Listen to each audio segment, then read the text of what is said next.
Another Ford. So welcome back. And today we got a 2000 Ford Taurus 3.0 V6. And you don't see a lot of these too much anymore.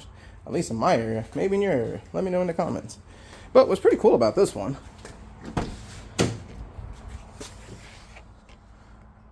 81,000 miles. Not bad. Little dirty. Customer paid $1,000 for it, which I don't think is too bad. These cars weren't terrible. Mostly easy to work on. Just required maintenance, just like any other car. But I think they were okay. Now the look on them, I mean, you either love it or you hate it. So it's in for an oil change, and it's got some leaks. So this video will knock out the oil change, and we'll see if we can diagnose the leaks, along with checking out some suspension issues. Going over bumps, it's a bit clunky on it. It's also got that high-pitched grind noise. I forget how to describe it, but probably needs ball joints. So I'll get the customer a quote for all that stuff once we diagnose it. But let's go ahead and start taking a look. Battery is corroded, so we'll have to address that. Let's get a light and try to see if we could figure out where this leak is coming from.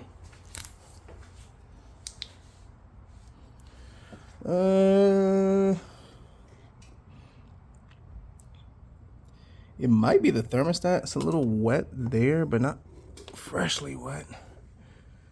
It's a little yellow there, so could be that. Valve covers. Yeah, they're leaking. I mean, this thing has been untouched, so. Oh yeah, all wet down there. So, yeah, she needs a water pump. You can see it right over there. It's not coming from the weep hole, it's just the gasket failed. So, we're looking at a water pump, thermostat, coolant. I'll see if they want to address the valve covers, because this will burn onto the exhaust and create that awful smell. Of course, the back one is worse. Great. Suggest a PCV valve while we're in there, and see if they want to do spark plugs while we're at it. So, but at least we've diagnosed the leak. All right, let's check for play. Ooh, might be a tie rod. Let's hold, or bearing. Let's see.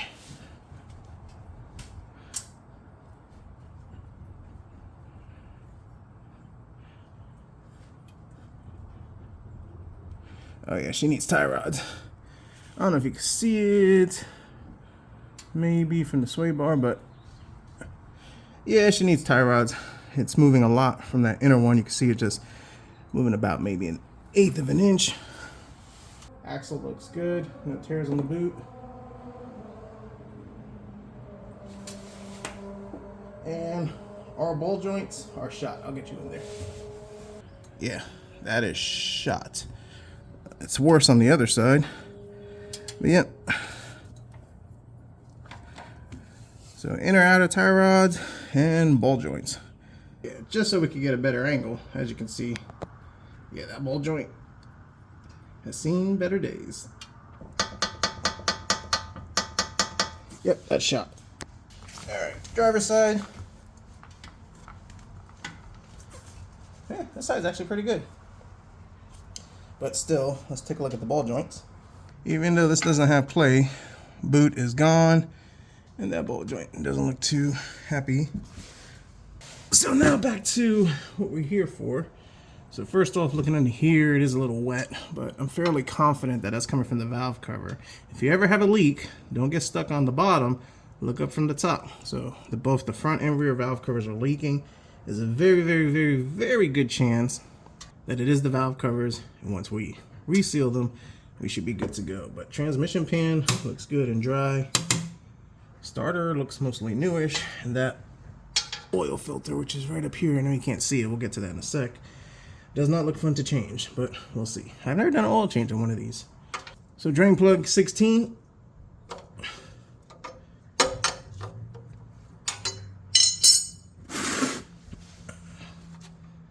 While Ow. Okay.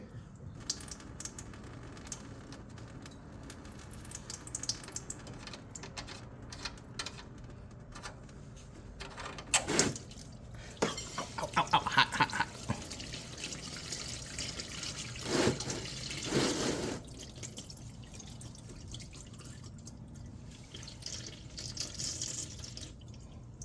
Now that that's had some time to drain, let me pop it back in.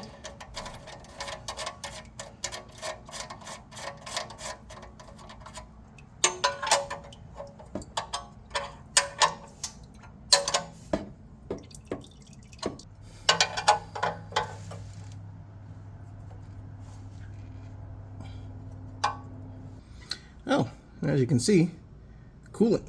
So that confirms my water pump diagnosis. All right, I think we could get it from here.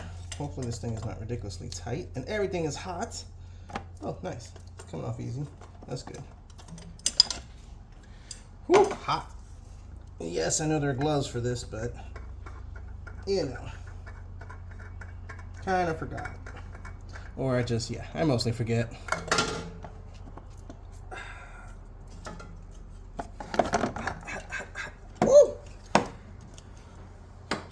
And it doesn't help that it's 100 degrees Fahrenheit outside. So I got a frame. I know what people are saying about it, but it's temporarily because we do got work we got to do on this. But it's the PH 3600. This one is like really small. Now I know a lot of these lube places, they just buy filters in bulk, and if it fits close enough, it fits close enough. But that just makes no sense. All right, let's lube this up and try to snake this in. And now I can see why you would want to use the small one, because this part would be a lot easier. Yeah, this fits perfectly. I mean, it fits perfect. I mean, it's a little tight. I mean, not tight, but it's not as convenient as the other one.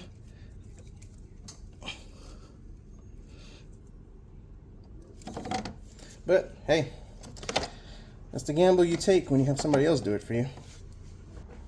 All right, let's get some oil in here. You know, on a side note, a couple of weeks ago, I did an oil change on a 2018 Durango with a 5.7 RT, and a guy had it done at one of these quick lube shops for many years.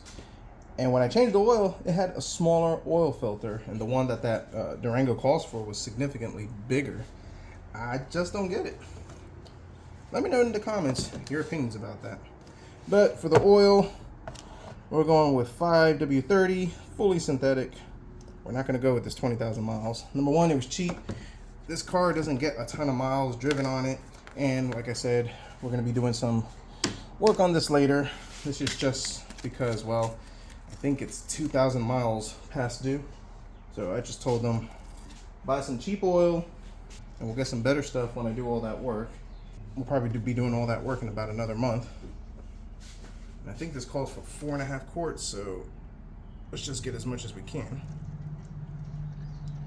Now, reading the book, I think it said 520, but I'd rather use 530.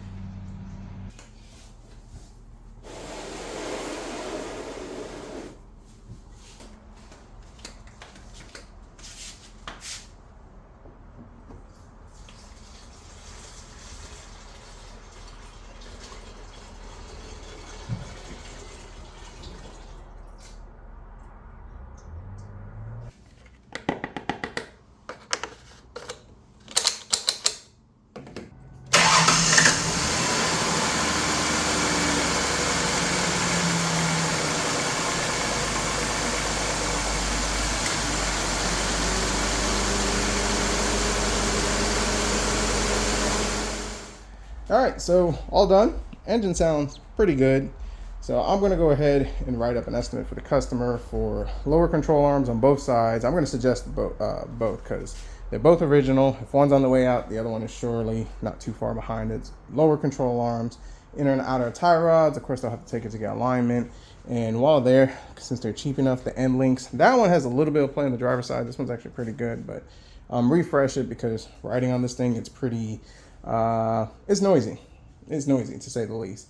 I do need to, and I'll do that when I take it off the jack stands. I do need to check the struts. They're not leaking, but I need to make sure that they're giving me some good rebound on that, and just double check, because I hate to do all that work and then they get alignment, and well, we need struts, so I do have to confirm that.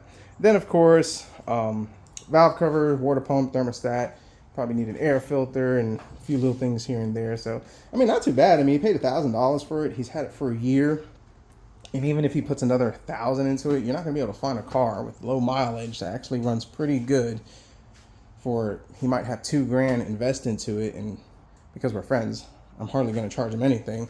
So even $2,500 for a car that's fully squared, good tires, AC. I mean, yeah, the paint's not the best, but still pretty decent car. But let's just do a quick walk around.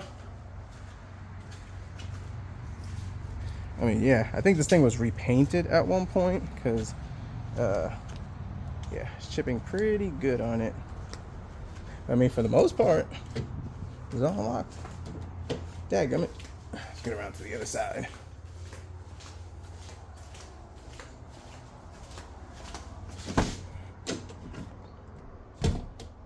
I mean, besides a good cleaning, interior's in really good condition. Aftermarket tunes. So, pretty cool little car. Little bit ugly. I like the newer ones. They were actually pretty nice. Decent looking. More power, more reliable. But anyways. But that wraps it up. 2000 Ford Taurus. What are your thoughts? Have you ever owned one? Are they worth it? And do you think, should he spend the money on it? Hope you enjoyed this video. Thanks for watching.